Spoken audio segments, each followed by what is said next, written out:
Good morning all my dear students. तो पिछले lecture तक में हम लोग नॉस्ट इक्वेशन को पढ़ चुके थे और नॉस्ट इक्वेशन से रिलेटेड हम लोग प्रॉब्लम्स भी किए थे पिछले लेक्चर में।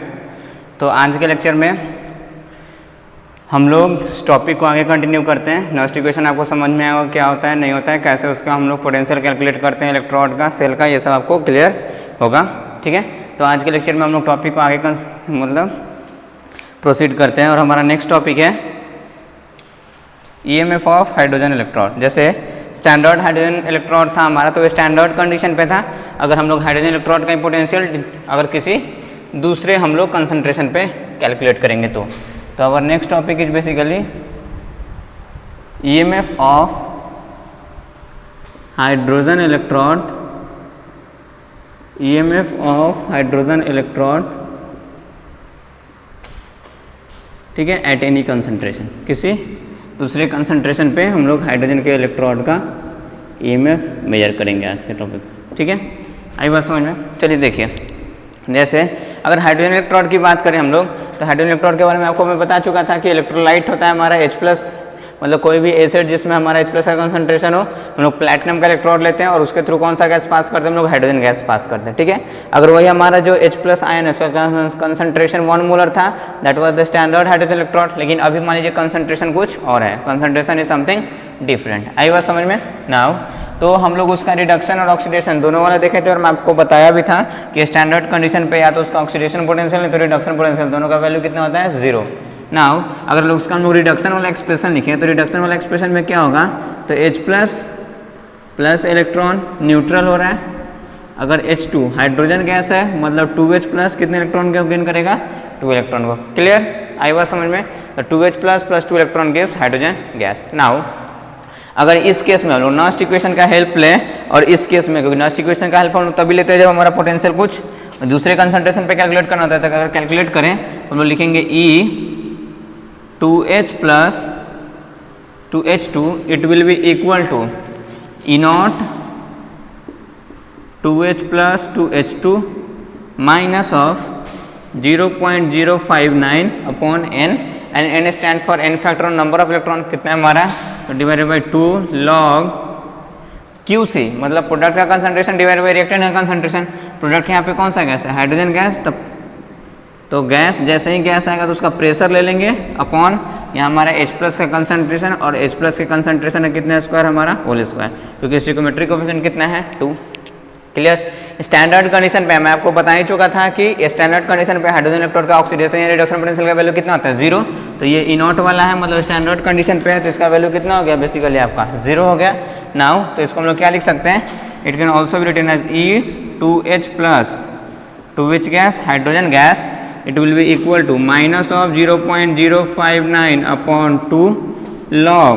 लेट सपोज कीजिए कि हमारा हम लोग कंसंट्रेशन सिर्फ चेंज कर रहे हैं हाइड्रोजन का, H+ आयन का, प्रेशर हमारा 1 atm फिक्स है। लेट सपोज कि प्रेशर ऑफ हाइड्रोजन गैस और pressure of hydrogen gas is suppose to be 1 atm, it is fix. ठीक है, हम लोग H+ के कंसंट्रेशन को चेंज करके इसको देख रहे हैं।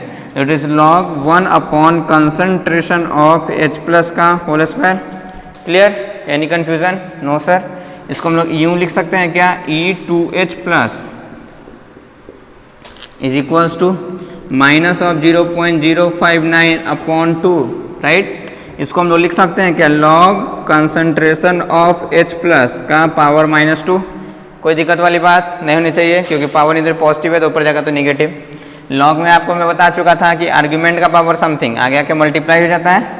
दैट मीन्स लिख सकते हैं E2H plus 2H2 gas, it will be equal to minus of 0.059 divided by 2, -2 आगे के मल्टीप्लाई हो जाएगा तो -2 बच गया क्या चीज़? Log concentration of H+, right? 2 से 2 कैंसल आउट हो गया, कोई कन्फ्यूजन वाली बात नहीं है। माइनस को हम लोग माइनस माइनस प्लस नहीं करते हैं, हम लोग क्या कर लेते हैं, इसको इस टाइप से लिख सकते हैं E2H plus 2H2 gas, it will be equal to minus of 0.059 minus log concentration of H+। इसी को तो हम लोग pH बोलते हैं ना। What is basically pH? तो pH is nothing, it is simply minus log concentration of H+। तो minus of log concentration of H+ को pH से रिप्लेस कर सकते हैं, तो हमारा सिंपली क्या ये वैल्यू आ गया कि reduction potential of hydrogen electrode at any concentration it is equal to minus of 0.059 into pH। क्यों? क्योंकि pH का हमारा वैल्यू क्या होता है, because pH it is equal to minus of log concentration of what, H plus ion, right. आई बात समझ में? तो इस टाइप से हम लोग डिटरमाइन, तो अगर आपको pH दिया हुआ है किसी हाइड्रोजन इलेक्ट्रोड का और उससे सीधा रिडक्शन पोटेंशियल पूछा है तो डायरेक्टली ये फॉर्मूला यूज करेंगे। पोटेंशियल दिया हुआ है, pH पूछ रहा है, तो ये फॉर्मूला को डायरेक्टली यूज हम लोग कर सकते हैं। तो ये इससे हमारा रिलेशन भी आ गया हाइड्रोजन इलेक्ट्रोड के पोटेंशियल के बीच में और किसके बीच में, हमारा बेसिकली किसके बीच में, pH के बीच में। क्लियर? आई बात समझ में? ओके, समझ में आई बात? चलिए नाउ, ठीक है, तो ये रिडक्शन वाला पोटेंशियल, तो ये होप आपको समझ में आया होगा। ठीक है, आसान है, इससे क्वेश्चन हम लोग करेंगे नेक्स्ट लेक्चर में।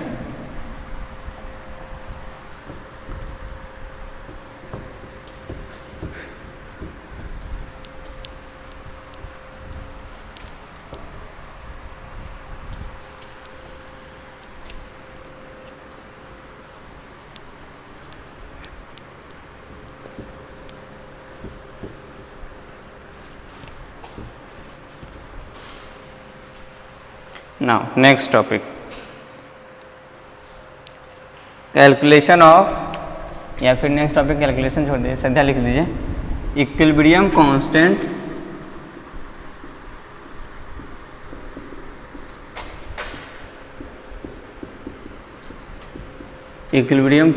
From Nernst equation.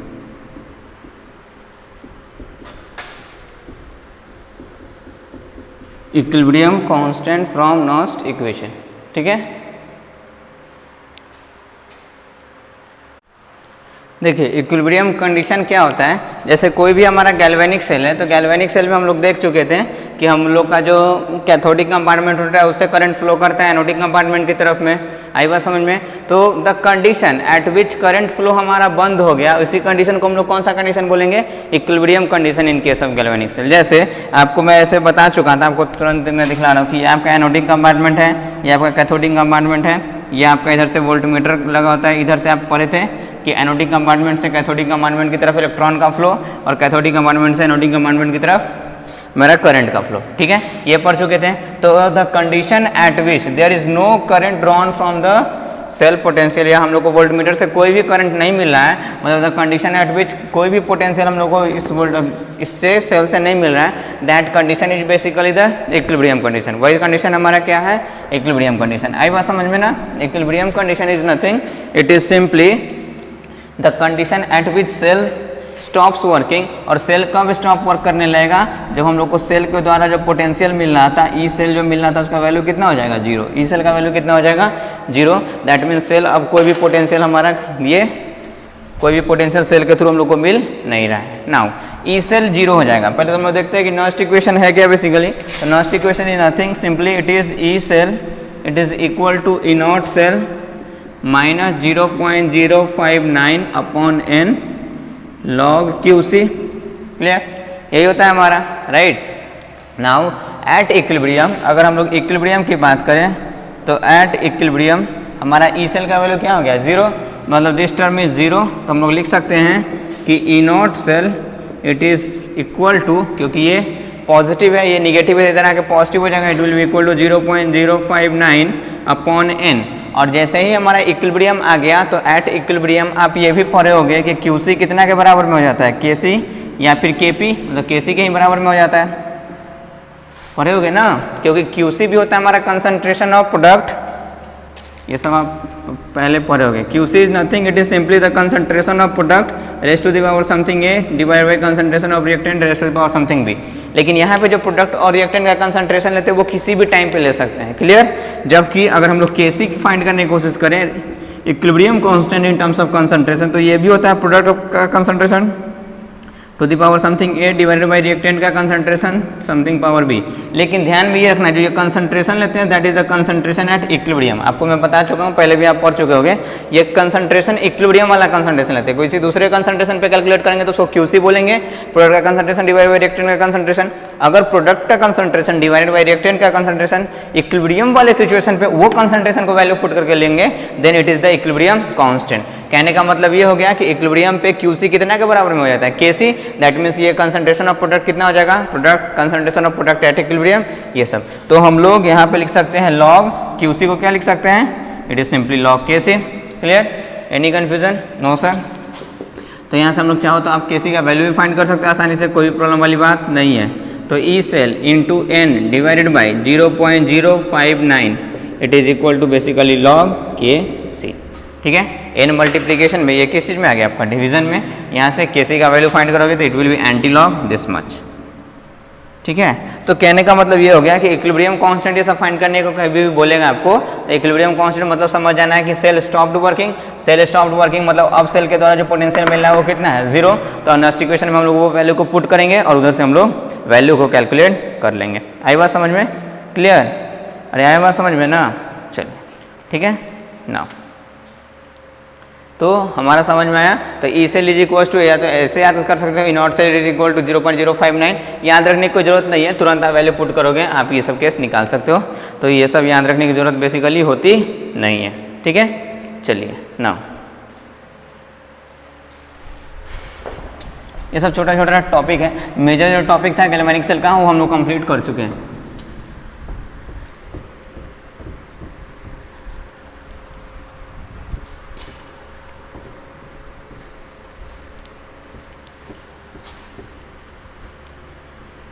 Now, next, Gibbs free energy. Gibbs free energy हम लोग पढ़ लेते हैं, देन हम लोग कुछ इससे रिलेटेड न्यूमेरिकल्स करेंगे।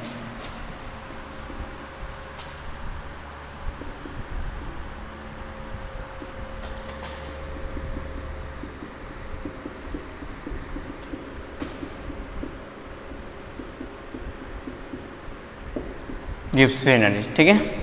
जैसे मैं आपको बता चुका था कि जो भी हमारा गैल्वेनिक सेल होता है, गैल्वेनिक सेल का मेन फंक्शन क्या है, to convert basically chemical energy into electrical energy. और केमिकल एनर्जी इलेक्ट्रिकल एनर्जी में से कैसे कन्वर्ट करेगा, तो मैं आपको शुरुआत में ही फर्स्ट लेक्चर में बताया था कि सेल के अंदर स्पॉन्टेनियस केमिकल रिएक्शन होता है। कैसा केमिकल रिएक्शन होता है, spontaneous chemical reaction always occur inside the cell. Spontaneous chemical reaction occurs inside the cell, spontaneous chemical reaction होता है, जिसकी वजह से हम लोग को क्या मिलता है बेसिकली, तो जिसकी वजह से हम लोग को इलेक्ट्रिसिटी मिलती है। अगर कोई केमिकल रिएक्शन हमारा स्पॉन्टेनियस है, जो सेल के अंदर में हो रहा है, दैट मीन्स स्पॉन्टेनियस होने के लिए गिब्स फ्री एनर्जी का वैल्यू हमारा क्या होना चाहिए, change in Gibbs free energy का वैल्यू क्या होना चाहिए, ऑलवेज लेस देन 0। क्योंकि गिब्स फ्री एनर्जी का चेंज लेस देन 0 होता है किसके लिए, स्पॉन्टेनियस के लिए। आपको मैं थर्मोडायनेमिक्स में पढ़ा चुका हूँ, अगर नहीं भी पढ़े हो तो आप सिंपल से इतना समझो कि Gibbs free energy is a basically mathematical tool और mathematical function used in thermodynamics to determine the spontaneity of any reaction, spontaneity of any process. Spontaneity simply means कि वो प्रोसेस खुद ब खुद अपने आप से हो रहा है या फिर उसको अकर होने के लिए उसको थ्रू आउट द प्रोसेस, जितना देर वो प्रोसेस हो रहा है उसको किसी एक्सटर्नल चीज़ की जरूरत पड़ रही है। अगर वो खुद ब खुद हो रहा है, उसमें किसी भी एक्सटर्नल चीज़ की जरूरत नहीं पड़ रही है, that all process are spontaneous. जो खुद ब खुद नहीं हो रहा है दैट इज नॉन स्पॉन्टेनियस, आपको बताया जा चुका है, ये सब जानते हो आप। ठीक है, तो गिब्स फ्री एनर्जी हम लोग को कैलकुलेट करना है। आपको ये तो पता ही है कि गैल्वेनिक सेल में हमारा जो भी केमिकल रिएक्शन होता है दैट आर ऑल कैसा chemical reaction, spontaneous chemical reaction, that are all कैसा chemical reaction, spontaneous chemical reaction. आई बात समझ में, that means Gibbs free energy का चेंज हमारा लेस देन 0 आना चाहिए। उसके पहले गिब्स फ्री एनर्जी कैलकुलेशन से पहले हम लोग पढ़ते हैं वर्क का कैलकुलेशन। तो work done by any cell, कोई भी सेल कितना वर्क करेगा, work done by a cell it is always equal to, आप पढ़ोगे फिजिक्स में पढ़ोगे या पढ़ोगे कि कोई भी सेल के द्वारा जो वर्क होता है that is always equal to the magnitude of charge multiplied by the potential. ठीक है, आई बात समझ में, QV it is basically the work done by any cell, right. अगर हम लोग गैल्वेनिक सेल की बात करें तो कोई भी सेल है galvanic cell, let us suppose, तो गैल्वेनिक सेल में हम लोग को जो भी पोटेंशियल या जो भी वोल्टेज मिलता है दैट इज ई सेल।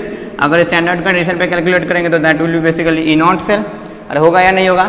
और जो हमारा चार्ज, कितना चार्ज का गेन या लॉस हो रहा है, जैसे अगर सपोज कीजिए कि एग्जाम्पल है यही कि जिंक का ऑक्सीडेशन हो रहा है कि Zn gives Zn2 plus 2 electron, ये हमारा एक हाफ सेल है। ऑब्वियसली आपको दिख रहा है ऑक्सीडेशन हो रहा है जिंक का, that means oxidation half cell है। इस केस में 1 मोल हमारा जिंक है, क्लियर। तो 1 मोल जिंक से कितना मोल इलेक्ट्रॉन निकल रहा है, तो 1 इधर में है 2, that means 2 mole electron. Charge की बात करें तो 1 मोल इलेक्ट्रॉन पे 1 मोल इलेक्ट्रॉन पे कितना चार्ज होता है 1 फराडे। आपको मैं पढ़ा चुका हूँ, Faraday is what, it is the magnitude of charge on 1 mole of electron. 1 mole electron पे जितना चार्ज होता है दैट इज 1 फराडे बेसिकली। तो 2 मोल इलेक्ट्रॉन पे कितना हमारा चार्ज हो गया 2 फराडे। अगर हम लोग बात करें यहाँ पे एल्युमिनियम, ये जिंक नहीं देकर के एल्युमिनियम रहता है कि aluminium might be converted into any half cell Al3++3 electron. तो एल्युमिनियम से कितना चार्ज का लॉस होता है यहाँ पे 1 मोल एल्युमिनियम कितना फराडे 3 फराडे। आई बात समझ में। तो कोई भी हमारा जनरल रिएक्शन है कि n यूनिट पॉजिटिव चार्ज है उसमें n मोल इलेक्ट्रॉन को हमारा गेन हो रहा है तब जाकर न्यूट्रल हो रहा है। दैट मीन्स यहाँ पे चार्ज कितना कंसीडर लगा है n मोल। 1 मोल पे हमारा कितना चार्ज 1 फराडे, तो n मोल पे कितना चार्ज n फराडे। तो चार्ज का वैल्यू इस केस में कितना आ गया simply NF। n represents number of mole of electron. आई बात समझ में कि इलेक्ट्रॉन हमारा कितना यूज हो रहा है, सो क्लियर, या फिर n फैक्टर ही आप जिसको बोल सकते हो। And F is what Faraday. And potential तो हमारा कितना आ गया ई सेल और ई नॉट सेल। तो अगर स्टैंडर्ड कंडीशन पे नहीं नॉर्मल कंडीशन पे हम लोग कैलकुलेट करें तो work done by a cell, work done it is equal to charge is basically nothing, it is NF and cell का पोटेंशियल इज ई सेल। आई बात समझ में, this is the work done by any cell. आई बात समझ में। और वो सेल जो भी वर्क कर रहा है जैसे गैल्वेनिक सेल जो भी वर्क कर रहा है वो वर्क हमारा क्या कर रहा है, तो basically it is converting chemical energy into which energy electrical energy. तो वो वर्क हमारा यूजफुल वर्क है। ये वर्क जो भी वो सेल कर रहा है वो हमारे लिए काम का है। तो थर्मो में जो भी बेसिकली यूजफुल वर्क होता है, the work that is basically useful, और useful work is basically stored in the form of energy that is basically गिव्स फ्री एनर्जी। और वो जो भी एनर्जी के फॉर्म में स्टोर होता है that is the decrease in गिव्स फ्री एनर्जी। आई बात समझ में। कहने का मतलब ये हो गया the maximum basically work done by any cell,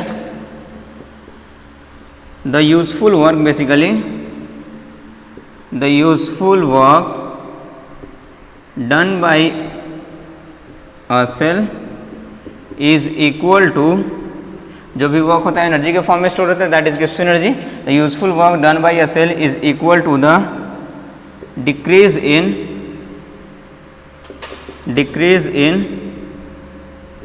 gives free energy. आई बात समझ में। हमेशा कितना होता है जो भी यूजफुल वर्क है, कोई भी सेल हमारा, कोई भी सिस्टम या कोई भी हमारा ऑब्जेक्ट कोई भी यूजफुल वर्क कर रहा है वो ऑलवेज स्टोर हो जाता है इन द फॉर्म ऑफ गिव्स एनर्जी, और वो डिक्रीज इन गिव्स एनर्जी। मतलब इनिशियल में गिव्स एनर्जी 0 होगा, डिक्रीज मतलब उससे घटेगा, दैट मीन्स निगेटिव ऑफ गिव्स एनर्जी, दैट मीन्स हमारा माइनस ऑफ चेंज इन गिव्स एनर्जी ऑफ एनी सेल। और ये हमारा कितना के इक्वल में होता है वर्क के इक्वल में, that is equal to NF E cell. तो अगर हम लोग डेल्टा जी की वैल्यू निकालें तो delta G will be equal to minus of NF E cell. आई बात समझ में। कितना होगा हमेशा गिव्स energy it is equal to minus of NF E cell. अगर हम लोग स्टैंडर्ड कंडीशन पे कैलकुलेट करें तो एट स्टैंडर्ड कंडीशन, तो at standard condition, at standard condition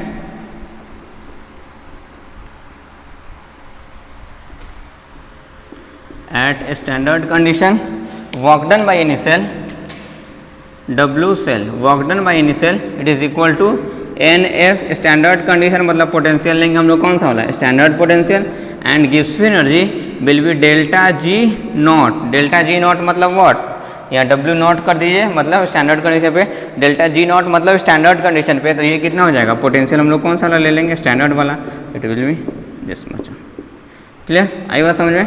तो अब आपको समझ में आई होगी बात। क्लियर क्लियर ठीक है। अब देखिए, अब हमारा गिव्स फ्री एनर्जी, हमारा जो भी गैल्वेनिक सेल है उसमें जो भी केमिकल रिएक्शन होता है that is spontaneous chemical reaction, मतलब हमारा गिव्स फ्री एनर्जी का चेंज ऑलवेज कितना आना चाहिए लेस देन 0। तो गिव्स फ्री एनर्जी का चेंज अगर इसी केस में देखेंगे हम लोग तो गिव्स फ्री एनर्जी का चेंज अगर हमारा लेस देन 0 आ रहा है तो गिव्स फ्री एनर्जी का चेंज लेस देन 0 कब आएगा, क्योंकि ये वैल्यू तो पॉजिटिव है, ये वैल्यू पॉजिटिव है। अरे number of mole of electron positive होगा, 1 मोल 2 मोल 5 मोल 0.5 मोल फराडे पॉजिटिव वैल्यू है 96500। तो ई नॉट सेल को हमेशा क्या होना पड़ेगा पॉजिटिव, ई नॉट सेल को क्या होना पड़ेगा हमेशा पॉजिटिव। तो ई नॉट सेल जब पॉजिटिव होगा तभी हमारा positive multiplied by negative, overall term क्या आएगा निगेटिव, तभी हमारा प्रोसेस कैसा हो गया स्पॉन्टेनियस। मतलब for the working of any cell, किसी भी सेल के वर्क होने के लिए, for the working of any cell, for the working of any galvanic cell, for the working of a galvanic cell, किसी भी गैल्वेनिक सेल के वर्किंग के लिए कैसे वो काम करेगा, तो उसके लिए ई नॉट सेल का value always it should be greater than zero, हमेशा पॉजिटिव ही होना चाहिए। ये पॉजिटिव तभी तो ये पॉजिटिव तो पॉजिटिव इंटू नेगेटिव हो जाएगा, तभी गिब्स एनर्जी नेगेटिव आएगा। इसका मतलब तभी वो सेल में स्पॉन्टेनियस केमिकल रिएक्शन होगा और तभी वो आसानी से पोटेंशियल को जनरेट कर सकता है। आई बात समझ में? अगर कहीं पे नॉट सेल हमारा नेगेटिव आ गया, that means the cell will stop working, cell उस केस में हमारा वर्क करना बंद कर देगा। राइट, समझ में आई बात? क्लियर? चलो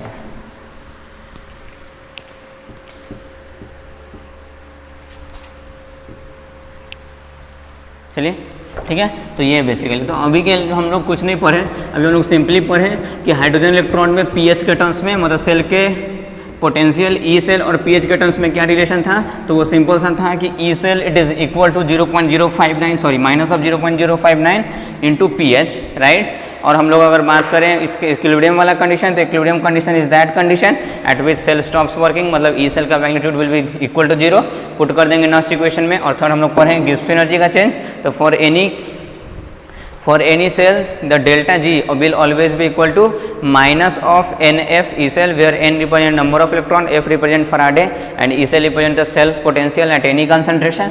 अगर स्टैंडर्ड कंडीशन पे कैलकुलेट करें तो that will be equal to delta G naught will be equal to minus F n F E naught cell. आई बात समझ में? तो ये सब सारी बातें हमारे समझ में आई। क्लियर? आई बात समझ में ना? चलिए अब हम लोग कुछ प्रॉब्लम्स करते हैं। क्वेश्चन है आपका,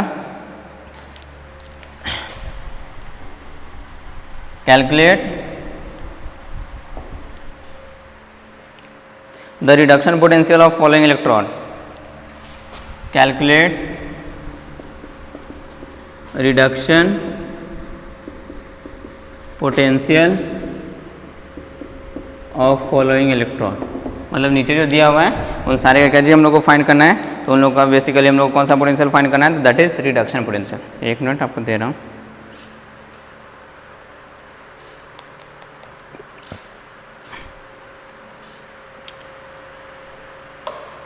फर्स्ट है आपका प्लैटिनम,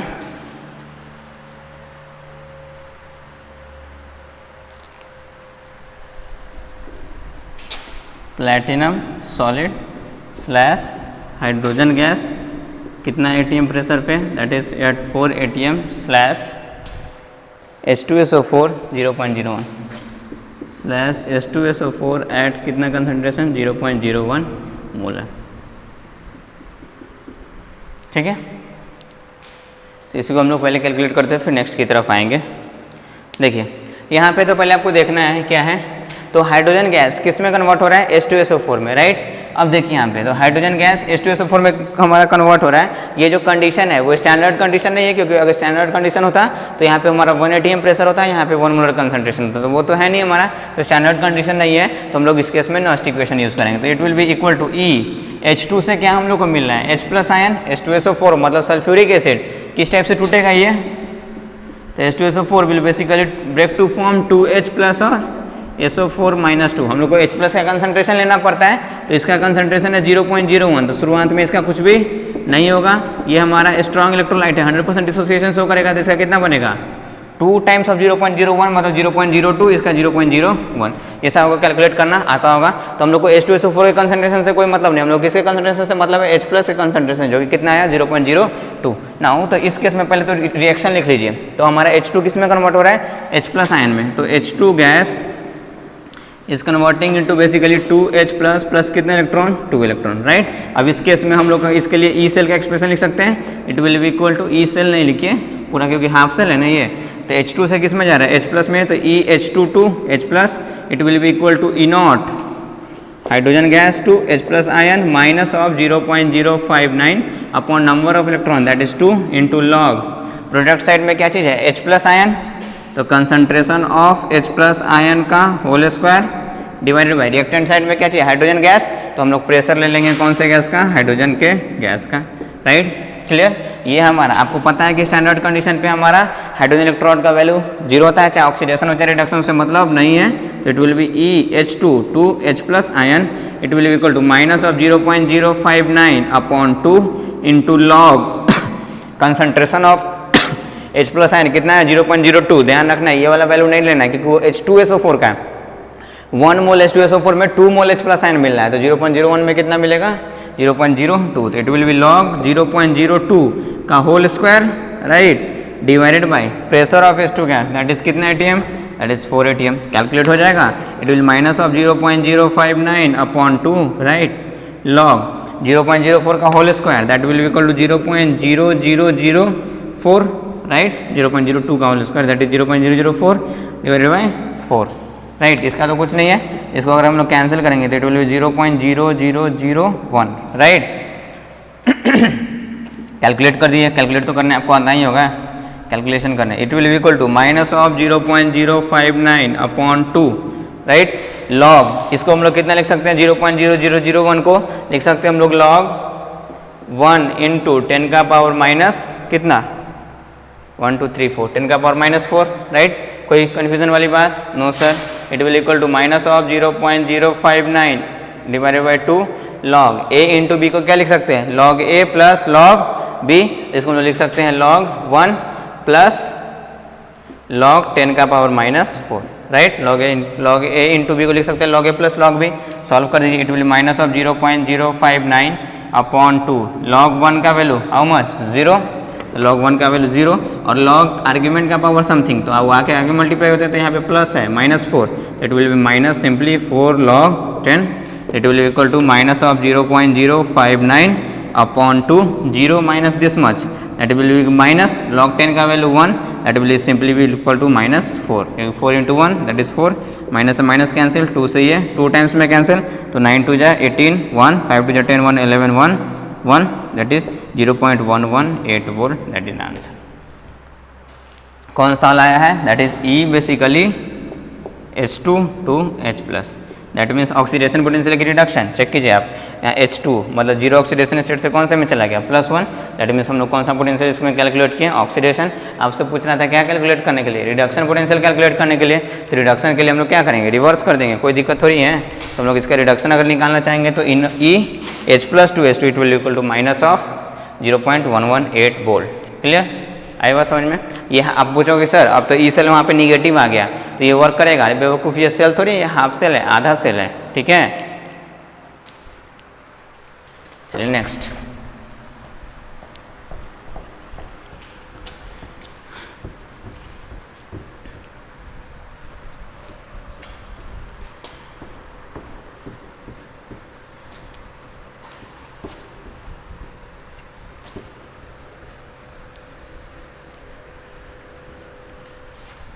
चलिए नेक्स्ट क्वेश्चन है, ठीक है, ऑफ द फॉलोइंग, जिसमें पीएच आपको दिया हुआ है, calculate reduction potential of hydrogen electrode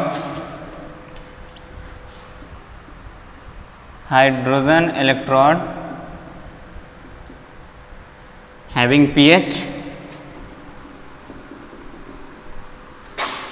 pH equal to something 2, pH कितना दिया हुआ है 2 और इसका pH कुछ भी मान लीजिए, जैसे मान लीजिए कि pH कितना दिया हुआ 5, राइट। अब इस केस में हम लोग को इसका क्या निकालना है रिडक्शन पोटेंशियल निकालना है, pH 5 दिया हुआ है, मतलब हाइड्रोजन H प्लस आयन का कंसंट्रेशन हमारा 1 मोलर तो होगा नहीं, स्टैंडर्ड कंडीशन है नहीं, अगर होगा भी तो कोई प्रॉब्लम नहीं है, पहले तो हम लोग सेल का रिएक्शन लिखेंगे, हाइड्रोजन इलेक्ट्रोड वाले का रिडक्शन पोटेंशियल निकालना है तो हम लोग रिडक्शन वाला एक्सप्रेशन लिख लेते हैं। रिडक्शन वाला एक्सप्रेशन क्या होता है 2H plus 2 electron gives hydrogen gas, ठीक है, क्योंकि यहाँ +1 ऑक्सीडेशन स्टेट से कौन सा ऑक्सीडेशन स्टेट में चला गया 0 में, तो +1 से 0 ऑक्सीडेशन स्टेट मतलब रिडक्शन, राइट। अगर इस केस में नॉस्टिक इक्वेशन लिखेंगे तो E 2H plus 2 hydrogen gas it will be equal to simply E naught 2H plus 2 hydrogen gas minus of 0.059 divided by number of electron that is 2 divided by 2 log concentration of product, hydrogen gas है तो हम लोग pressure consider करेंगे तो it will be pressure of hydrogen gas upon concentration of H plus का कितना whole square, right. हम लोग को सिर्फ pH का मैग्नीट्यूड दिया हुआ और कुछ नहीं दिया हुआ है, मतलब हम लोग प्रेशर स्टैंडर्ड वाला कंसीडर कर लेंगे दैट इज 1, इसमें ये टर्म तो 0 होगा, आपको पता है स्टैंडर्ड कंडीशन वाला, that is equal to minus of 0.059 upon 2 log pressure is this much into concentration of H plus का होल स्क्वायर। अब देखिए हम लोग को ये रिडक्शन पोटेंशियल निकालने के लिए हम लोग को H प्लस का कंसंट्रेशन पता होना चाहिए जो कि दिया हुआ नहीं है। तो पहला काम है हमारा क्या चीज़ कि कंसंट्रेशन ऑफ H प्लस को फाइंड करना। उसके लिए pH दिया हुआ है, तो pH का वैल्यू कितना दिया हुआ है 5। pH बेसिकली होता क्या है, तो pH is nothing, it is simply minus of log concentration of H plus, इसका वैल्यू कितना हो गया 5। क्लियर, सॉल्व कर सकते हैं कंसंट्रेशन ऑफ H प्लस, तो यहाँ पे लिखेंगे log concentration of H plus it is equal to -5 and हम लोग कंसंट्रेशन ऑफ H प्लस लिखेंगे। तो मैं आपको बता चुका था कि लॉग को कैसे कन्वर्ट करते हैं एक्सपोनेंशियल में, तो हम लोग को जो बेस होता है उसका पावर होल लॉग का वैल्यू ले लेते हैं, तो आर्ग्यूमेंट आना चाहिए। तो argument it is equal to base, base कुछ नहीं मतलब 10 का पावर -5, तो कंसंट्रेशन ऑफ H प्लस आ गया, पुट कर देंगे इधर में, it is equal to minus of 0.059 upon 2 into log 1 upon concentration of H plus whole square that is 10 का पावर -5 और 10 का पावर -5 का whole square that is equal to 10 का power -10। Any confusion? No sir, ये -10 ऊपर जाएगा तो +10, 0.059 upon 2 into log 10 का पावर 10, राइट। क्लियर, अब आपको पता है आर्ग्यूमेंट का पावर समथिंग आगे आके मल्टीप्लाई हो जाता है, that means it will be equal to minus of 0.059 upon 2 10 log 10, 2 से कितना टाइम्स में 5 टाइम्स में, और लॉग 10 का वैल्यू कितना 1, that will be equal to minus of 0.059 into 5 इतना वोल्ट। क्लियर, आया हुआ समझ में? तो इस टाइप से सॉल्व कर लेंगे। वहीं पे मान लीजिए कि इस क्वेश्चन में pH नहीं दे करके आपको कुछ और दे दिया, जैसे pOH दे दिया होता, तो क्या कैसे कैलकुलेट करेंगे?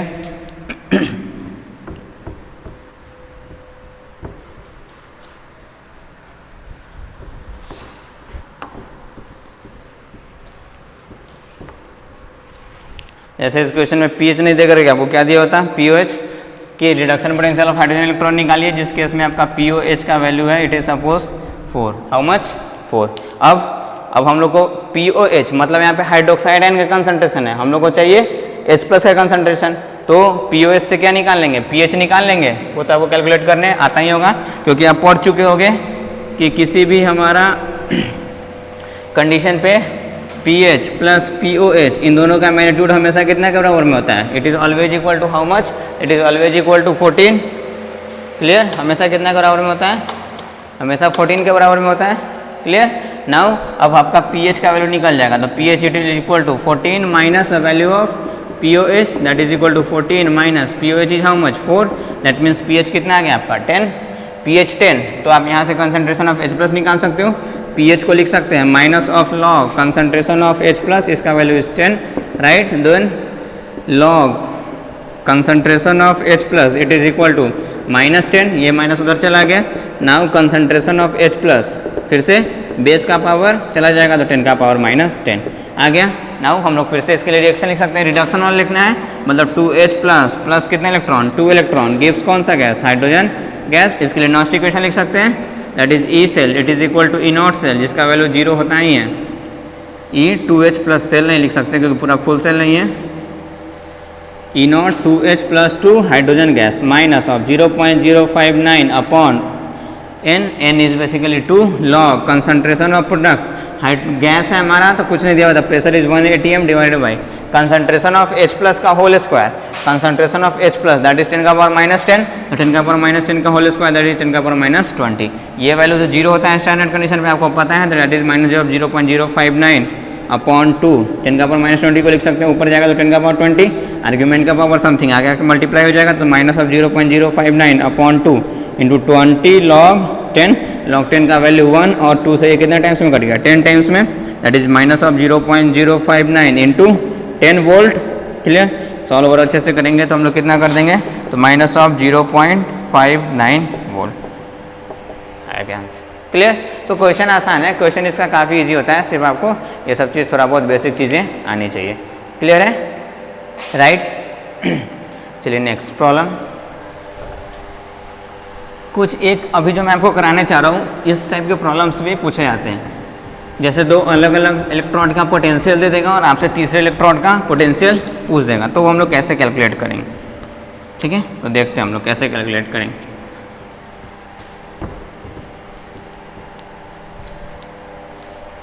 जैसे दिया हुआ है given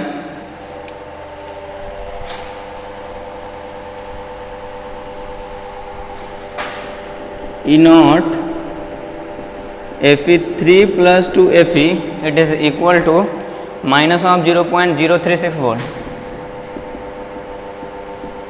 right? And E naught Fe2 plus 2Fe,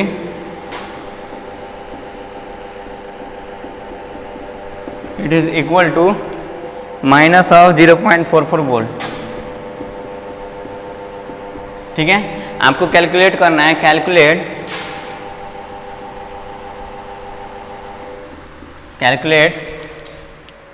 E naught Fe3 plus 2Fe2 plus.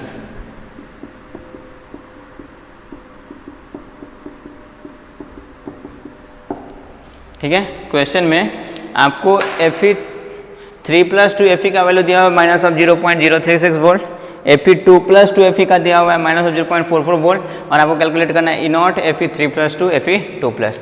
पहले तो जिसका दिया हुआ है उस सारे का पहले आप जो भी हाफ सेल का आपको पोटेंशियल दिया हुआ है सारे का रिएक्शन आप लिखो. जैसे पहला में दिया हुआ है E naught Fe3 plus 2Fe, that means इसका अगर हम लोग लिखेंगे रिएक्शन तो Fe3 प्लस किस में कन्वर्ट हो रहा है, न्यूट्रल Fe में.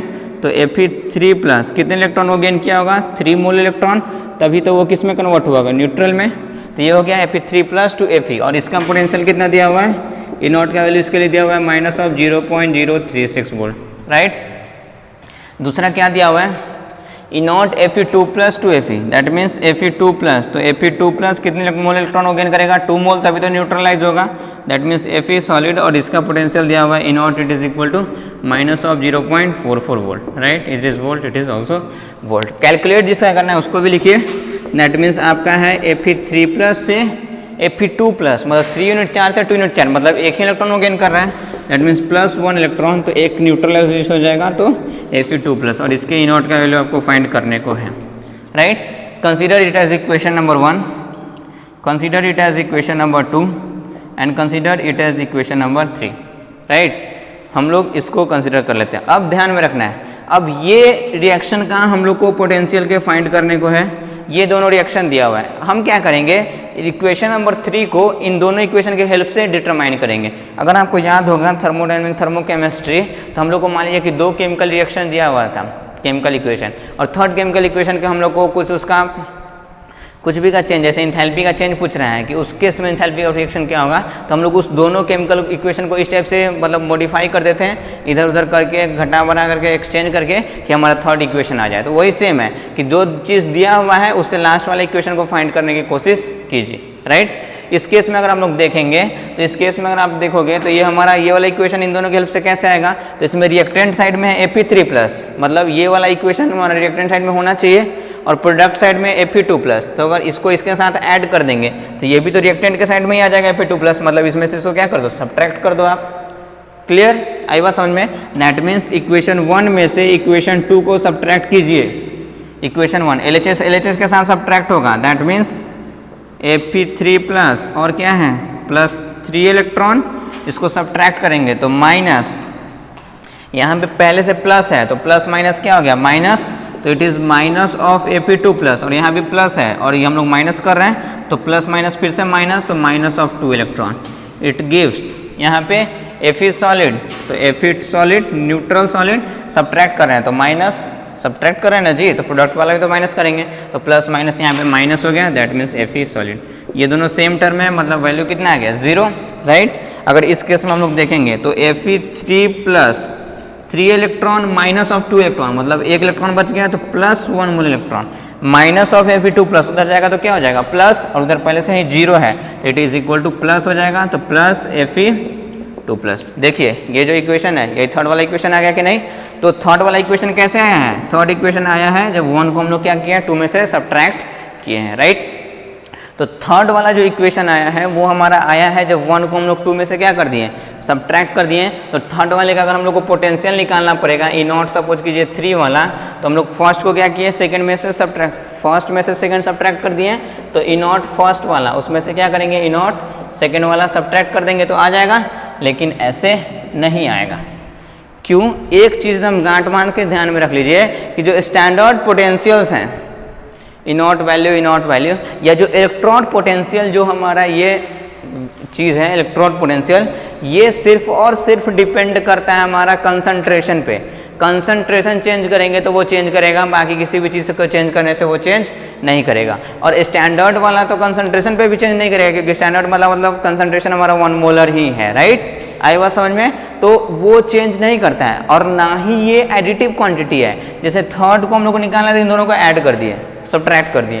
तो जो भी प्रॉपर्टी इंट्रिंसिक प्रॉपर्टी होता है, जो अंदर का प्रॉपर्टी होता है, वो एडिटिव ये सब नहीं होता है, उसको हम लोग जोड़ घटा नहीं सकते हैं। आई बात समझ में? तो कभी भी हम लोग किसी थर्ड इक्वेशन का पोटेंशियल निकालने को बोलेगा तो ऐसा नहीं कि जोड़ देंगे घटा देंगे, पोटेंशियल का कभी भी हम लोग सम नहीं कर सकते। लेकिन थर्मोडायनेमिक्स अगर आपको याद होगा तो इंथैल्पी का तो सम सब्ट्रैक्ट कर सकते हैं हम लोग अलग अलग के लिए, क्योंकि वो एक्सट्रिंसिक प्रॉपर्टी है हमारा, बाहर का प्रॉपर्टी है हमारा, दैट कैन बी एडेड और सब्ट्रैक्टेड। इंथैल्पी को, इंटरनल एनर्जी को, वर्क को, गिब्स फ्री एनर्जी को। तो कहने का मतलब ये हो गया कि हम लोग थर्ड इक्वेशन का पोटेंशियल, इन दोनों पोटेंशियल को फर्स्ट में से सेकंड को माइनस करके नहीं ला सकते हैं, जबकि अगर गिब्स फ्री एनर्जी लिखें that means delta G not of basically third, तो ये हम लोग लिख सकते हैं delta G not of first minus delta G not of second. क्यों? क्योंकि जो गिब्स फ्री एनर्जी है वो इंट्रिंसिक प्रॉपर्टी, अंदर का प्रॉपर्टी नहीं होता है, वो डिपेंड करता है हमारा कंसंट्रेशन ये सब पर भी क्या करता है हमारा चेंज करता है। तो इनॉट सेल जो है वो इंटेंसिव प्रॉपर्टी है, इंट्रिंसिक अंदर वाला प्रॉपर्टी है, इसलिए उसको हम लोग ऐड सब्ट्रैक्ट नहीं कर सकते हैं, जबकि हम लोग गिब्स फ्री एनर्जी को आसानी से ऐड सब्ट्रैक्ट कर सकते हैं, राइट। तो हम लोग गिब्स फ्री एनर्जी के टर्म्स में लाएंगे आंसर। अब तो आ जाएगा आसानी से आपको आंसर। तो थर्ड इक्वेशन कैसे आया है, मतलब ये वाला इक्वेशन कैसे आया है, तो फर्स्ट में से 2 को क्या किया, सब्ट्रैक्ट किए हैं।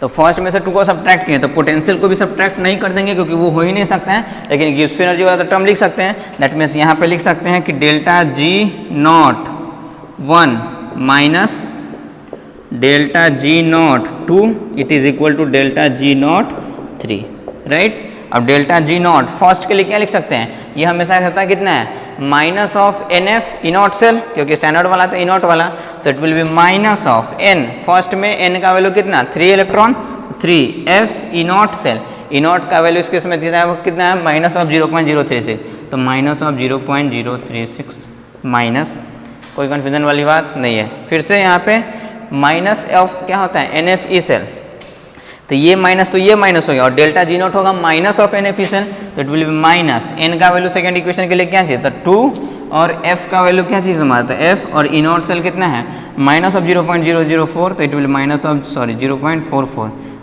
ठीक है। ये हो गया हमारा second. It is equal to third के लिए हम लोग क्या लिख सकते हैं, तो थर्ड के लिए लिख सकते हैं delta G naught it is equal to minus of n, n कितना है हमारा 1 इलेक्ट्रॉन, तो 1 इंटू एफ, और ई नॉट सेल तो दैट हम लोग को पता नहीं, तो E naught cell, right. Any confusion? No sir. अब इसको कैलकुलेट कर दीजिए, ये माइनस माइनस, चाहे सारे माइनस को एक साथ कैंसिल कर दीजिए, this minus into this minus into this minus, cancel out एक साथ में, इधर से भी एफ, इधर से भी एफ, इधर से भी एफ, कैंसिल आउट, बच गया क्या वैल्यू, तो यहाँ पे बच गया माइनस ऑफ माइनस 0.036, तो माइनस ऑफ 0.036, यहाँ पे एक माइनस ये है और एक माइनस यहाँ है, तो माइनस माइनस प्लस हो गया, और 2 इंटू 3 था ना, ये 3 इंटू और 3 इंटू माइनस ऑफ 0.036, यहाँ पे ये माइनस और ये माइनस प्लस हो गया, और यहाँ पे कितना है 2 इंटू 0.44, तो 2 into 0.44 it is equal to, इधर में हमारा माइनस कुछ नहीं है, यहाँ पे 1 इंटू इनॉट सेल, तो सिंपली हम लोग लिख सकते हैं इसको इनॉट सेल, जो कि थर्ड वाला है हमारा, तो इसका अपने आप वैल्यू आ जाएगा, that will be equal to E naught cell नहीं लिखिए, सिंपली इनॉट से रिप्रेजेंट कर दीजिए, क्योंकि सेल थोड़ी हाफ सेल है हमारा, बस कैलकुलेट कर दीजिए, कैलकुलेट तो कर ही सकते हो, 6 3 जा 18 10 1, तो 0.108 कौन सा साइन के साथ, माइनस साइन के साथ, यहाँ पे 2 into 0.44 that means 0.88 it is equal to E naught का वैल्यू, दैट मीन्स अगर इसको हम लोग सॉल्व करने की कोशिश करें तो इनॉट इट इज़ इक्वल टू, हम लोग यहाँ पे क्या कर रहे हैं, तो यहाँ पे 0 हो गया, तो 0 हमारा क्या हो गया, 0 में से 8 गया, दैट इज़ बेसिकली 2, हमारे यहाँ पे हो गया 7, तो इट इज़ बेसिकली 7, और यहाँ पे हमारा 8 में से 1 गया, दैट इज़ 7, और यहाँ पे हमारा क्या गया decimal, 0.772 volt is the answer, right. आई बात समझ में? तो हम लोग इस स्टेप से निकालेंगे। तो अगर हमारा सेम ही इलेक्ट्रोड है, आयरन का इलेक्ट्रोड तीनों था, लेकिन डिफरेंट उस केस में हमारा चेंज हो रहा है। इस केस में Fe3 प्लस Fe में जा रहा था, 2 प्लस 2 Fe और Fe3 प्लस 2 Fe निकालने को बोलेगा। ध्यान हमेशा एकदम माइंड में रख लीजिए कि delta G is an extensive property that can be added और सब्ट्रैक्टेड, उसको हम लोग ऐड सब्ट्रैक्ट आसानी से कर सकते हैं, लेकिन इनॉट सेल स्टैंडर्ड वाला कभी भी हम लोग ऐड सब्ट्रैक्ट आसानी से नहीं कर सकते हैं। Clear?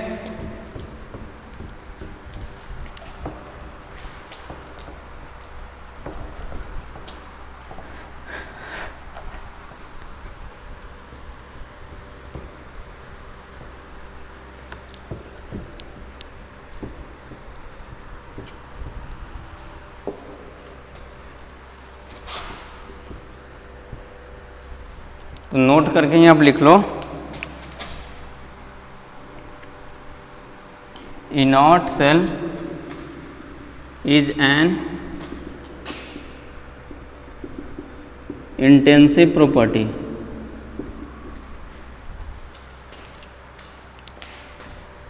and hence it can't be added or subtracted.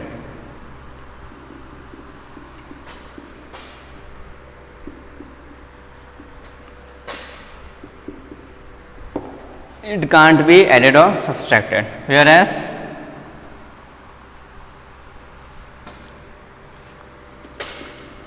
delta G is an extensive property and it can be added or subtracted easily.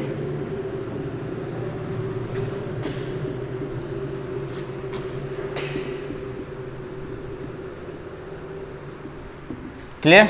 आई बात समझ में? तो जब कभी भी वैसा केस आएगा तो हमेशा ध्यान रखना है कि इनॉट सेल का एडिशन सब्ट्रैक्शन से हम लोग क्वेश्चन को सॉल्व नहीं करते। हम लोग हमेशा कैसे क्वेश्चन को सॉल्व करते हैं? तो हमेशा सॉल्व करते हैं गिब्स फ्री एनर्जी वाले रिलेशन से। क्लियर? जैसे एक और प्रॉब्लम सपोज कीजिए कि आपको दिया हुआ है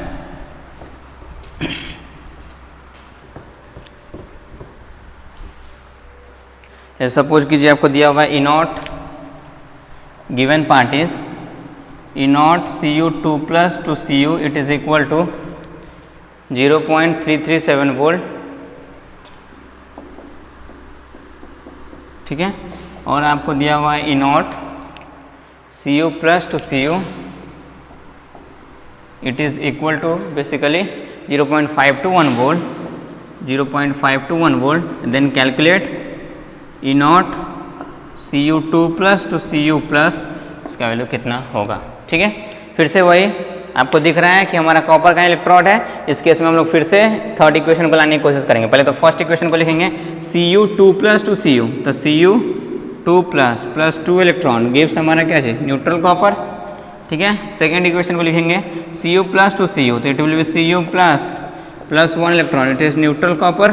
and third equation that is equation number first, equation number second and third equation जो हम लोग कैलकुलेट करना है तो डेट इज Cu2 प्लस से Cu प्लस, मतलब एक इलेक्ट्रॉन गेन करेगा, that is 1 electron gives Cu plus, that's equation number 3। कैसे आएगा इक्वेशन 3? फिर से देखना, रिएक्टेंट साइड में Cu2 प्लस तो रिएक्टेंट साइड में इधर में Cu2, प्रोडक्ट साइड में Cu प्लस, दैट मीन्स ये रिएक्टेंट है तो सब्ट्रैक्ट कर दो, 1 में से 2 को सब्ट्रैक्ट कर देंगे तो third will be equal to 1 minus 2। पहले करके देख लेंगे कि हाँ सेटिस्फाई हो रहा है कि नहीं हो रहा है।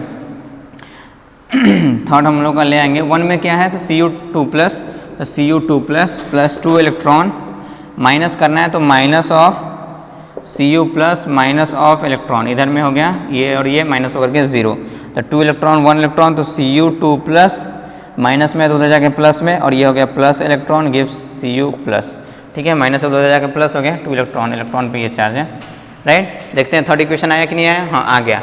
मतलब अब हम लोग थर्ड इक्वेशन को फर्स्ट माइनस 2 लिख सकते हैं। दैट